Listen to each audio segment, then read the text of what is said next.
નમસ્તે મિત્રો, વર્ષ 2024નું ફાઇનાન્શિયલ યર 31 માર્ચે પૂરું થયું.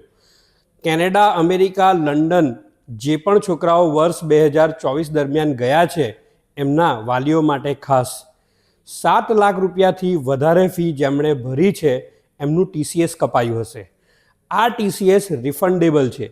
જી હા મિત્રો, તમારા દીકરા કે દીકરીની ફીઝ રિસિપ્ટ લઈને જૂન સુધીમાં તમારે જ્યારે નવા વર્ષનું ITR ભરવાનું થાય, એટલે કે હવે એપ્રિલ, મે, જૂનમાં જ્યારે પણ તમે ITR ફાઇલ કરશો તો એની અંદર તમારા CAને કહેજો અને જે પણ TCS કપાયું છે 1,000, 5,000થી લઈને કોઈનું 50,000-75,000 સુધીનું TCS કપાતું હોય, આ બધું જ TCS તમને ફરીથી રિફંડ મળશે.